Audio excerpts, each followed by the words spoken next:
Parang bumabagyo po dito sa loob na kinaroroonan namin sa lakas po. Matagumpay na nakapagbigay ang BIFAR ng fuel at pagkaing ayuda sa kababayang mangingisda. Kahit may isang Chinese warship na nasa Baho de Masinloc din, di natakot dyan ang BIFAR. Hindi nagpatinag kahit nandyan pa yan.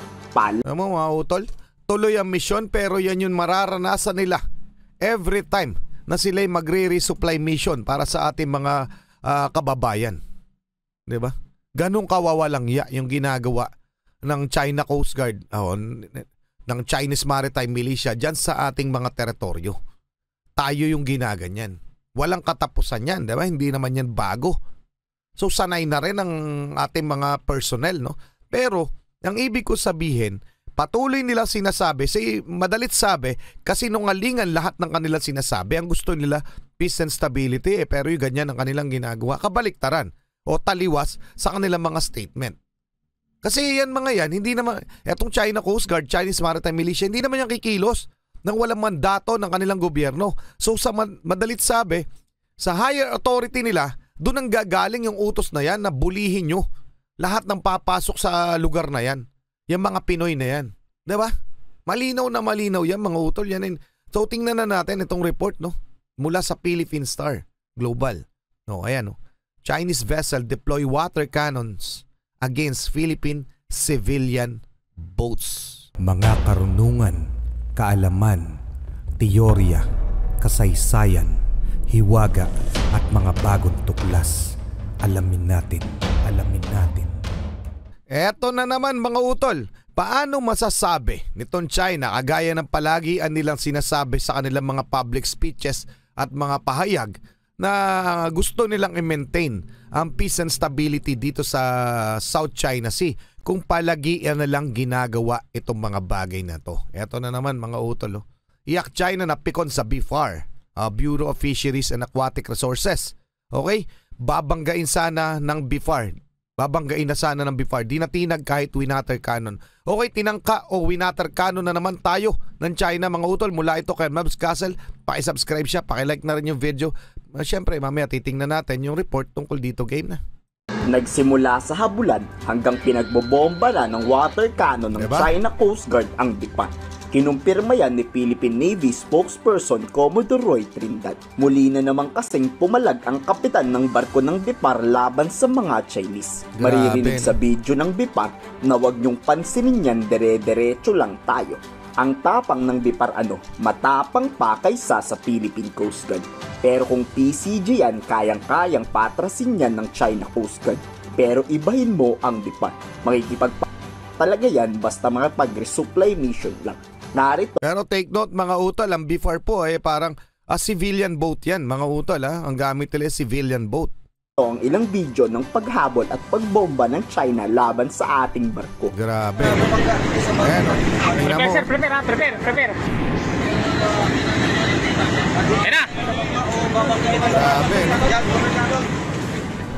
Grabe. Ito po ang militia vessel. Halos dumikit na po ngayon sa amin.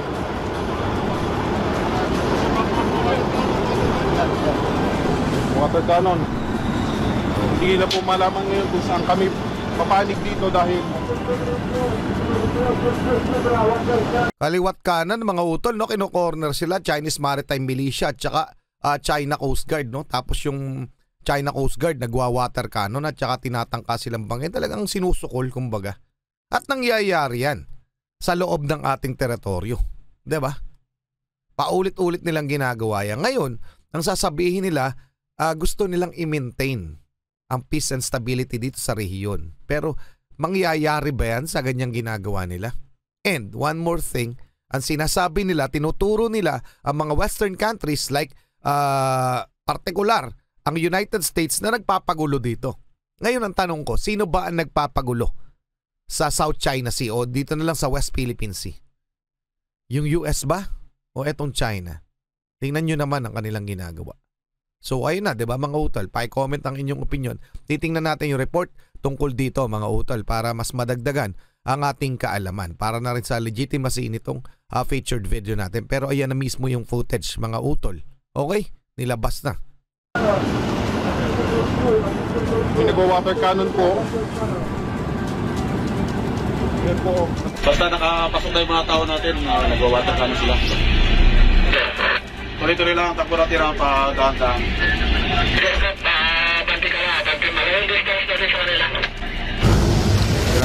Parang bumabagyo po dito sa loob na pinaroroonan namin sa lakas po. Matagumpay na nakapagbigay ang BIFAR ng fuel at pagkaing ayuda sa kababayang mangingisda. Kahit may isang Chinese warship na nasa Baho de Masinloc din, di natakot dyan ang BIFAR. Hindi nagpatinag kahit nandyan pa yan. Alam mo mga utol, tuloy ang misyon pero yan yung mararanasan nila every time na sila'y magre-resupply mission para sa ating mga kababayan. 'Di ba? Ganong kawawalang ya yung ginagawa ng China Coast Guard, ng Chinese Maritime Militia dyan sa ating mga teritoryo. Tayo yung ginaganyan. Walang katapusan yan, 'di ba? Hindi naman yan bago. So sanay na rin ang ating mga personnel, no? Pero ang ibig ko sabihin, patuloy nila sinasabi, madalit sabi, kasi nungalingan lahat ng kanilang sinasabi. Ang gusto nila, peace and stability, pero yung ganyan ang kanilang ginagawa. Kabaliktaran o taliwas sa kanilang mga statement. Kasi yan mga yan, hindi naman, etong China Coast Guard, Chinese Maritime Militia, hindi naman yan kikilos nang walang mandato ng kanilang gobyerno. So sa madalit sabi, sa higher authority nila, doon ang gagaling yung utos na yan na bulihin nyo lahat ng papasok sa lugar na yan. Yung mga Pinoy na yan. Diba? Malinaw na malinaw yan mga utol. Yan. So tingnan na natin itong report, no? Mula sa Philippine Star Global. No, ayan, no? Chinese vessel deploy water cannons against Philippine civilian boats. Oh. Bagong-bago lang yan mga utol. This, ito na.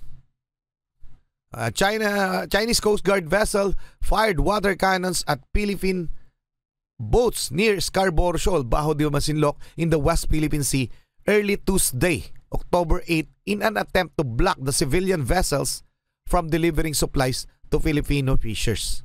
Okay? O ang pakay o ang misyon ay magdala lamang ng mga supplies sa mga ating mga mangingisda. Pero ganyan ang kanilang ginagawa. So, the Bureau of Fisheries and Aquatic Resources, BIFAR, said in a statement on Tuesday that 2 of its ships were on a routine resupply mission to Filipino fisher near Panatag Shoal when they were shadowed by 3 Chinese Coast Guard vessels and 1 Chinese warship. Okay? So ini-interfere nila ang mission. Chinese attempted to interfere with the mission by tailing the BIFAR ship and deploying water cannons to the blast field to reach the Philippine vessels. So talagang winawalang yan nila tayo. So talagang mahirap silang paniwalaan dahil napakasinungaling nila. 'Di ba? Mahirap na silang kausap. Hindi na tayo dapat pumapayag sa basta-basta gano'n na lamang. So anong katapusan nito? So yan po ay dinidinig na sa United Nations kung anong sanction ng kanila ipapataw, pero sana merong, kaya nga kung napapansin niyo, parami na ng parami ang nagbibigay simpatya sa Pilipinas o sa nangyayari dito sa ating mga katubigan. Marami ng mga bansa ang nagbibigay na suporta sa atin kasi nga nakikita naman ng buong mundo yung ginagawa ng China at alam rin naman nila, especially ng US, yung mga planong kasunod nitong China. So dun pa lang ini-intercept na nila, alam na nila kung ano yung countermeasure na gagawin sakaling may gawin itong China. At maraming beses na silang winarningan ng ating mga kaalyado. Kaya hanggang dun lamang ang kanilang ginagawa. Pero nakakainis pa rin mga utol na tayo'y ginaganyan sa ating mga teritoryo. Diba? So panahon para magkaisa tayo. Tulungan natin yung ating gobyerno imbis na batikusin. Kasi hindi naman talaga natin kaya ito. Lalong-lalo na pag nagwawatak-watak tayo. Okay? Maganda po ang ginagawa ng ating gobyerno tungkol sa usapin ng teritoryo dyan sa West Philippine Sea. Hindi po nila pinapayagan, kaya nga po desperado ang galawan nitong China. Okay, tuloy muna natin ha. Paki-comment din yung opinion. Lala ng war expert na si Jay Batumbakal, tama lang ang pagpalag na ginawa natin kahit may barkong pandigma pa dyan ang China. Tama. Walang balak girahin yan ang BIFAR. Nananakot lang yan at paraan Totoo. lang yan ng Chinese para paalisin tayo at ang ating mga isda. Hindi naman tayo gigirahin ng China.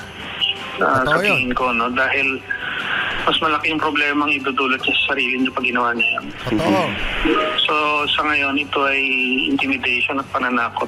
Exactly. So, hindi talaga tayo dapat sumuko dyan. So, sir, palagay niyo po ba enough yung ginagawa ng gobyerno para manatili tayo yung presensya natin sa West Philippine Sea?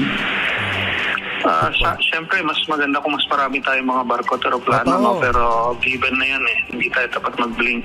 Kailangan pakita natin na maninindigan talaga tayo. Kung gigirahin nila tayo dahil doon, na wala naman tayong ginagawa, malalaman naman ng buong mundo kung sino may kasalanan doon. Dapat siya na ngayon ang mag-ingat kung ano magiging backlash nun Tama. pag ginawa niya yun sa atin. Ituloy ang pagpalag, huwag matakot sa China. Ang kaso, wala tayong kaganti-ganti. Yun Puro nga. lang tayo tanggap ng pambubuli. Ano kaya sa tingin nyo ang plano ng Philippine Navy at AFP dito? Mga utol, no? Yun nga yung nakakainis, no? Tayo lang yung tumatanggap. Kumbaga, lagi lang natin tinatanggap. Wala tayong ganti. Yun ang nakakainis. Yun yung nagpapabuisit o nagpapakulo ng dugo ng mga mamamayang Pilipino. At yun ang tanong, bakit hindi tayo gumaganti? Pero sa totoo lamang, mga utol, yun po yung isa sa pamamaraan natin para lalong tumibay yung ating claim at tumibay yung mga pagkampi sa atin ng maraming bansa. Alam naman natin, aminin natin o hindi natin kaya tong China one-on-one. So kailangan natin yung mga kakampi natin. Ang siste pa nito, masakit pa nito, yung iba pang kapwa natin Pinoy, kinokontra pa yung paglapit natin ng tulong. Kaya ba natin ng China? Di ba hindi? So etong China, kaya yan napipigilan, kaya hanggang dyan lamang yan, intimidation, pambubuli. Kasi hindi nila kayang girahin tayo. Pag ginera nila tayo, alam nila magkakandaleche-leche sila. Dahil maraming re-resback sa kanila. Unang-una na ang United States of America. At pag pinatulan sila, binigyan nila ng tsansa ang US na atakihin sila, talagang kandaleche-leche sila. Hindi lang US ang makakalaban nila. Dito pa lang sa Asia Pacific, napakarami na. Japan, Australia, ang dami. And alam natin ang backup kung anong meron ang United States of America. Nandyan yung NATO. Yung pinakamalakas na military alliance sa buong mundo. Ayun yung kinakatakutan ng China.